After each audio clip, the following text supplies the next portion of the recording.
verse 20.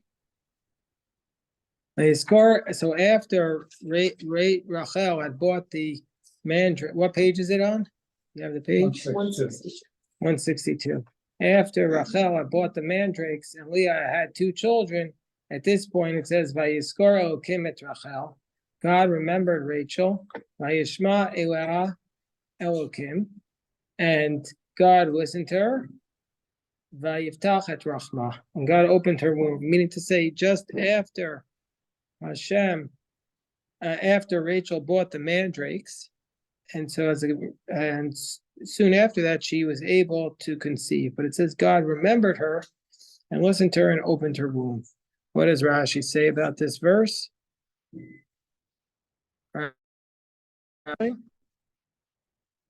Rashi tells us, God remembered Rachel. Zacharwa shemasra simonel achota. He remembered her that she gave her signs over to her sister. This is a very special story. Hello, Bill. He remembered that she gave her signs over to her sister. Vishaisa mitseira, and that she was distressed. Shematale begorolosho Esav, lest she ascend to the lot of Esav. Shema yigarshena Yaakov. So what's he remembering? He's remembering a story. Hashem is remembering that when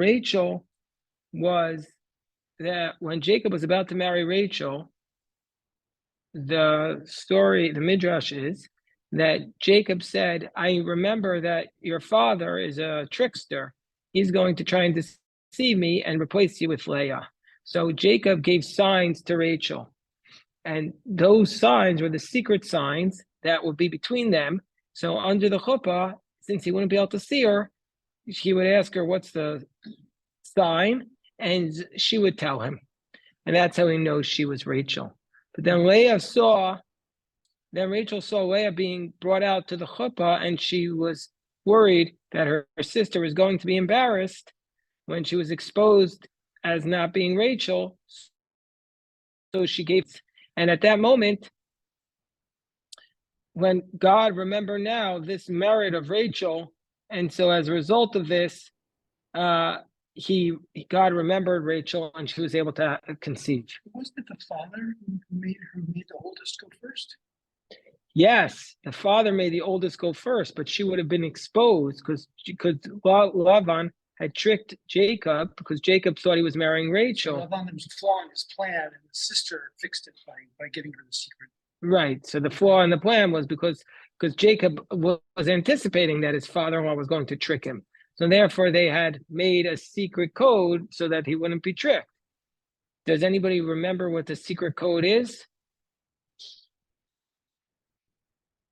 Do you remember what the secret? That's on being recorded on YouTube forever. We're not going to say who said that. Does anybody remember what the secret code is? So there's the theory amongst the rabbis that the secret code was, mind you, this is not in the text of the Torah at all, but the theory amongst the rabbis, the secret code was he gave her the three mitzvos that women have specially for them.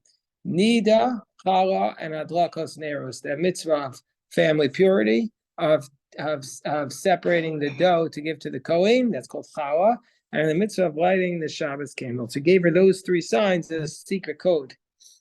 Leah already had 6 sons, correct?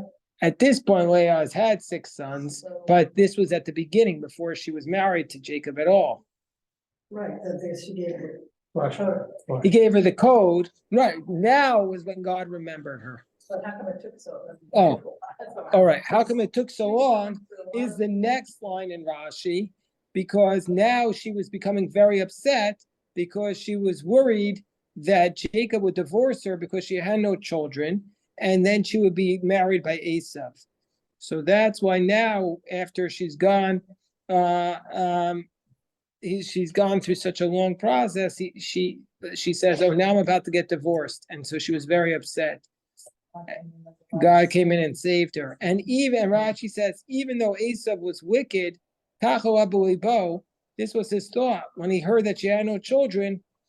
he thought that he was going to marry her when he heard she had no children. And there, Rashi says that there was a poem that we actually recite on the first day of Rosh Hashanah in Shacharit, if you remember it. And the poet says, "Hadmon kevat shelo chala, saval kachta lo v'nispahala." That the red one, i.e., Esav, when he saw she did not conceive, he desired to take her for himself, and she was terrified. She was terrified by that possibility. That's so. This is actually a midrash. The Paitan, Rabbi Eliezer HaKalir, was a genius, and he's actually the source of many ancient midrashim. He's the only source for it, which we don't know elsewhere, believe it or not. Yeah.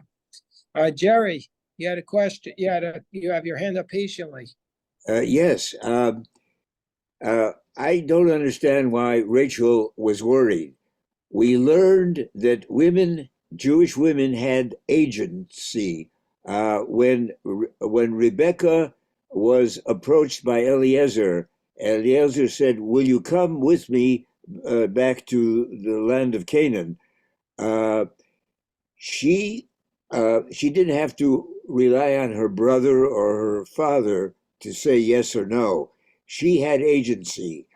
So we've established that Jewish women had agency about marriage. So why does Rachel worry in this Rashi about having to even if Esav approached her and said, "You've been divorced, and I'd like to marry you," she could still say, "No, I'm not going to marry you. You wicked man." That's a very beautiful question, but my response to that would be, Rashi doesn't say maybe Esav marry her. Maybe it'll be she'll fall into the lot of Esav. I don't imagine that she was thinking that Esav would give her a choice.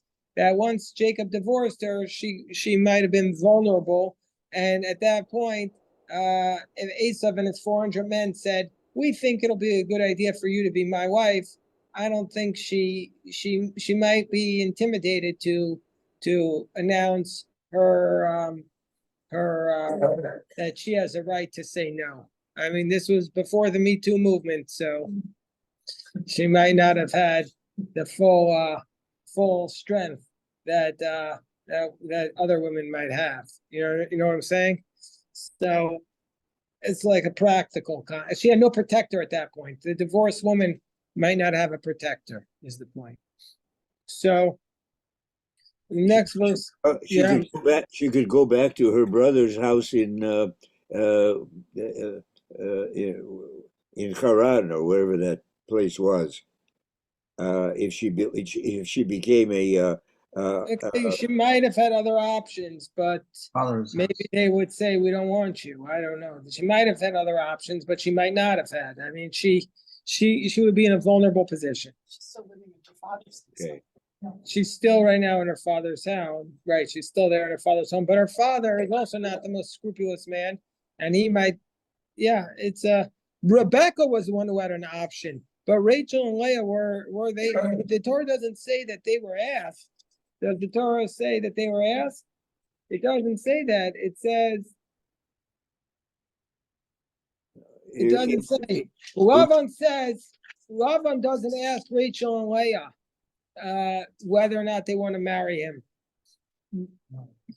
Betuel asks Rebecca if she wants to marry him, but Rachel and Leah were never asked. That's an interesting distinction. It's a very good point you're bringing up, Jerry, which I hadn't thought about, the distinction between them. Very nice. Okay, we'll do one or two more, and then we'll stop to daven. And so she conceived. She gave birth to a son. And she said, Asaf Elokim Esther Pasi. She said, God has gathered in my shame. God has gathered in my shame, my rebuke. My disgrace. What does that mean? Asaf Elokim Esther Pati. God has gathered in my disgrace. Rashi says, Hechnisa b'makom shelo teira'eh. God has brought it to a place where it will not be seen. And so too, as sof means he gathered in. Charpati, my disgrace, shayiti l'charpa, because I became a disgrace. Shani akara, so she says I was barren.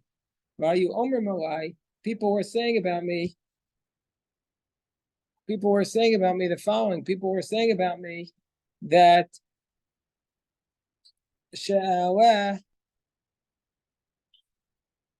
that people are saying about me that I'm going to end up in the portion of Esav, the wicked one. So there's that whole thing that people were saying that Esav would take her.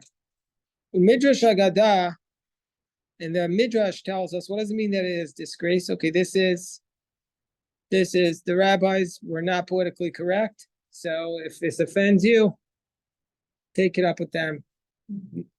Kolzman she'en l'isha bein, whenever a woman doesn't have a son, ein la b'mi l'tlot serchona. She has no one upon whom to hang the blame for her misdeeds.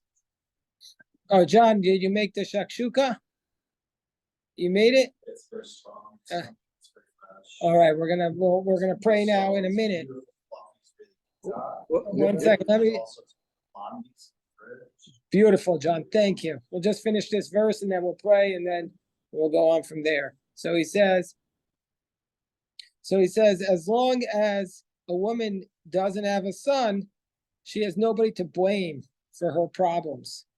Mishiyesh la ben, once she gets a son, tolabo, she blames the son for everything. She says, Mishi berakuzeh, who broke this vessel? Bincha, your son. Miachal tenim, who ate these figs? Your son. So everything is blamed by the son. Is it definitely son, not child? Safaria says child in the translation. They say son. They say son. There, I'm sorry? sorry, there seems to be a conflict between Rashi's explanation that Yosef means shame, and the text translates the word Yosef as add. These are two distinctly different. No, Yosef means add, and then, but the word after it is asaf at cherpati. The word cherpati means shame, and asaf means to gather. So that's what she's saying. He's saying she gathered in my shame. I had a lot of shame. And why? And Rashi's explaining where her shame came from. So either the shame comes from the fact that she was she was barren, or the shame came from she had nobody to blame her problems. All right, let me just take out my AirPods, and if that shuts us off, sorry about that, as we're about to dive in now.